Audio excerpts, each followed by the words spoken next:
सभी साधकों को और सबके अंदर बैठे परमात्मा को मेरा प्रणाम। मैं आराधना अरोड़ा अपने channel Aradhana Arora the unique Pranayam में आपका स्वागत करती हूँ। और हमेशा की तरह आपसे विनती है, मेरे सेशंस को, मेरे थॉट्स को अन्य साधकों के साथ भी शेयर किया करें, क्योंकि हो सकता है किसी साधक को कुछ नया सीखने को मिल जाए, उसकी यात्रा आगे बढ़ जाए।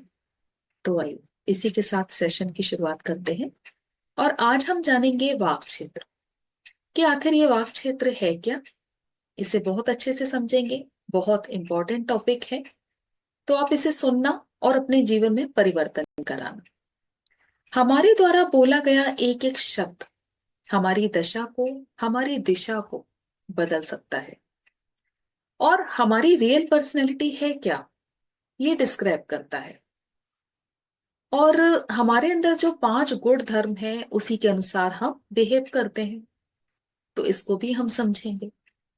वाक क्षेत्र यानी कि आपकी सोच कैसी है, आपके बोल कैसे हैं, आपके एक्शन कैसे हैं, कैसा सोचते हैं, शब्दों का चुनाव आप कैसे करते हैं, आपके शब्दों में क्रूएलिटी है या प्रेम है, ये सब कुछ डिफाइन करता है।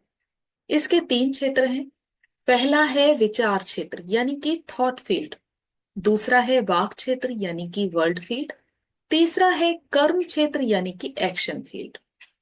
बोलने से पहले किस तरह के करेक्शन करने हैं, इसको हम समझेंगे। तो सबसे पहला है विचार क्षेत्र। बोलने से पहले सब कुछ हमारा है, यानी कि सब कुछ हमारे अंदर है। कोई भी आइडिया आया, कोई भी इमेजिनेशन हुई, किसी दूसरे के लिए सही या गलत सोच, सब कुछ अभी हमारे अंदर है।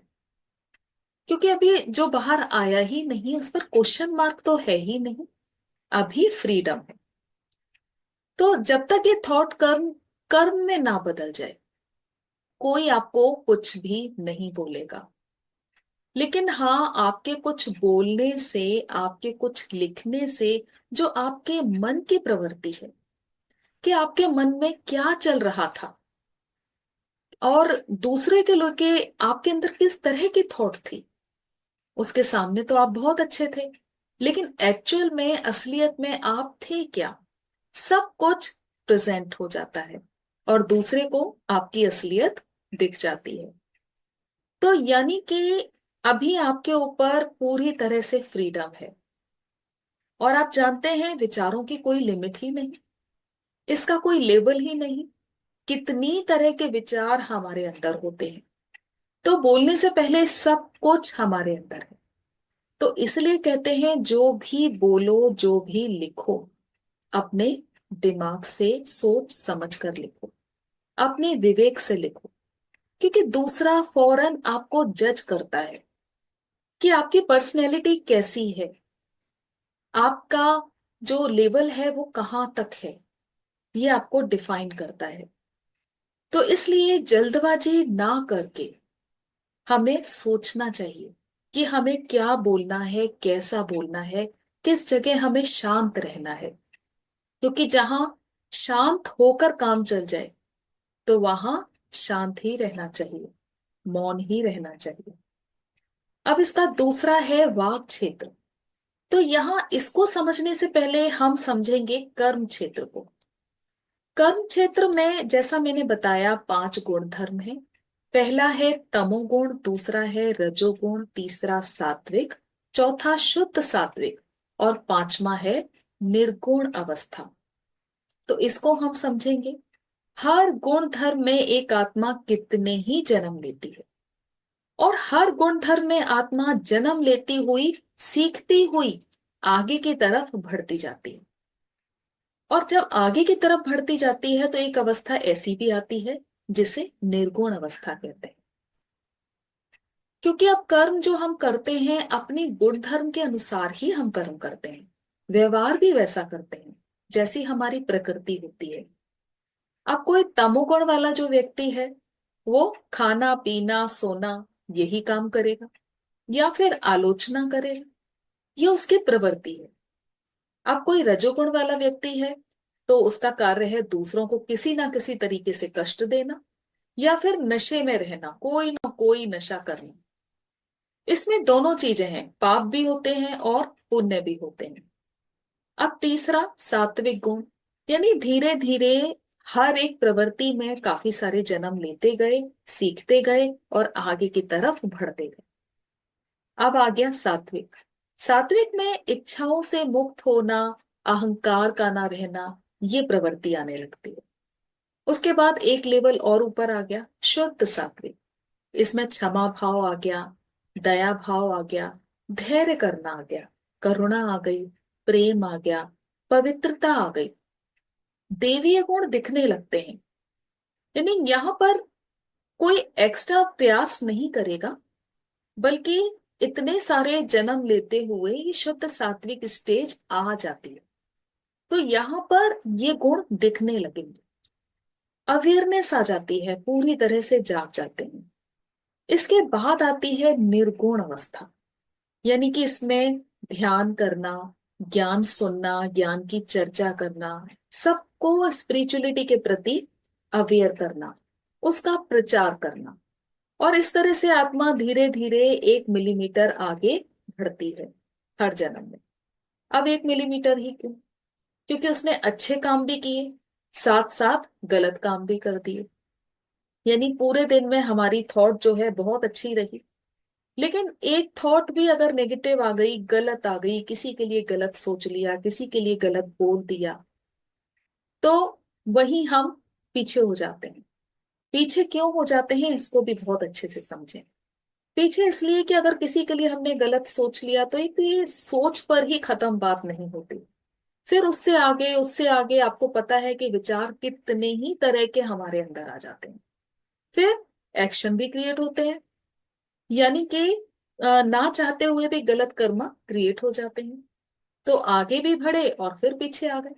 लेकिन अगर हमें अवेयरनेस रहे, हम जागरूक रहें और अपने एम को समझें कि नहीं, अंत में आना तो हमें इसी एम पर है, तो यहां हम अवेयर रहेंगे तो हम फिर 1 मिलीमीटर क्या, हम और आगे बढ़ जाते हैं। यानी बहुत अच्छे से समझ लें कि हर गुण धर्म में आत्मा जो भी होती है वो उसी तरह का बिहेव करती है, और कितने ही जन्म लेती हुई फिर इंप्रूव करते करते आगे बढ़ती है। ये अब आपको तय करना है कि एक क्लास में आप कितने दिन तक रहना चाहते हो। अब कुछ आत्माएं ऐसी होती हैं जल्दी जल्दी सीखती हैं, जल्दी जल्दी आगे बढ़ती जाती हैं, और कुछ ऐसी होती हैं जो बहुत स्लो अपना आगे राइज करती हैं, धीरे धीरे आगे बढ़ती हैं। कुछ ऐसी होती हैं जो सीखती ही नहीं, कि नहीं आगे सीख लेंगे। तो ये हमें डिपेंड करना है कि एक ही क्लास में हमें कितने दिन तक रहना है। तो इस प्रकार हमारी सोच होती है अपने ही गुण धर्म के अनुसार। कर्म भी अपनी प्रकृति अनुसार ही हम करते हैं। तो थॉट क्षेत्र, विचार क्षेत्र और कर्म क्षेत्र, ये आपके हाथ में नहीं है। तीसरा है वाक क्षेत्र, जिसे मैंने छोड़ा था कि पहले हम कर्म क्षेत्र करते हैं, उसके बाद हम वाक क्षेत्र करेंगे। अब वाक क्षेत्र यानी कि मुंह से बोलना, जिस पर आप काम कर सकते हैं। कि हम जाने अनजाने कितने ही गलत शब्द, नेगेटिव वर्ड बोलते हैं, दूसरों के लिए कितना ही गलत बोलते हैं, अपनों के लिए, अपने बच्चों के लिए कितना ही नेगेटिव वर्ड बोलते हैं। तो यहाँ ऐसा नहीं कि हम जानकर ऐसा बोलते हैं। अब क्योंकि हमारी प्रोग्रामिंग ऐसी है, शुरू से ऐसा ही बोलते आए, ऐसा ही सुनते आए, वही हमने आगे किया। अब जैसे कि कुछ कॉमन वर्ड्स हैं जो आपके साथ शेयर करूंगी, जैसे कि मेरी किस्मत ही खराब है, मेरी वजह से सब गलत हो गया, मैं बहुत अनलकी हूँ। और या फिर अपनों के लिए कुछ ना कुछ बोलते रहना कि इन्होंने मेरी किस्मत खराब कर दी, इन्होंने मुझे ऐसा गलत बोल दिया, ये हमेशा मुझे गलत बोलते हैं। अपने बच्चों के लिए कुछ ना कुछ बोल दिया, तो कुछ भी नहीं कर सकता, तो कुछ करके ही नहीं दिखा सकता। तो या फिर तू हमेशा छोटा ही काम करेगा, तू पढ़ाई नहीं करता, मतलब इस तरह के जो नेगेटिव वर्ड्स हैं ये आप बहुत अच्छे से जानते हैं, जो हम बोलते हैं। तो या फिर अपने विचारों के आधार पर नेगेटिव जो मैसेज होते हैं उन्हें पसंद करना, खुद भी पढ़ना, पढ़ के रोना, दूसरों को भी भेजना, नेगेटिव स्टेटस लगाना। तो ये सब कुछ हमारे वाक क्षेत्र के अंदर आता है। जिसको हमें ठीक करना पड़ेगा, इसके ऊपर वर्किंग करनी पड़ेगी कि नेगेटिव हमको कुछ सोचना ही नहीं, जो सोचना है पॉजिटिव ही सोचना है।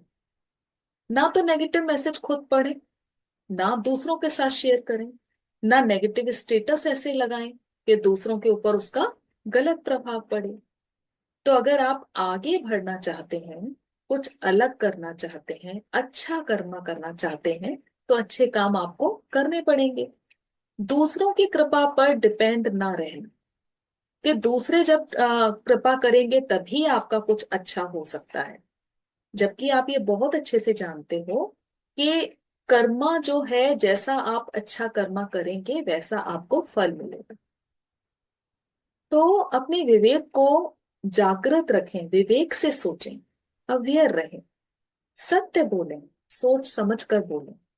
और जैसा मैंने कहा, ना नेगेटिव खुद करना है, ना दूसरों को करना देना है, ना दूसरों के लिए गलत सोचना है, ना अपने लिए गलत सोचना है, ना ही अशुभ शब्द बोलना है।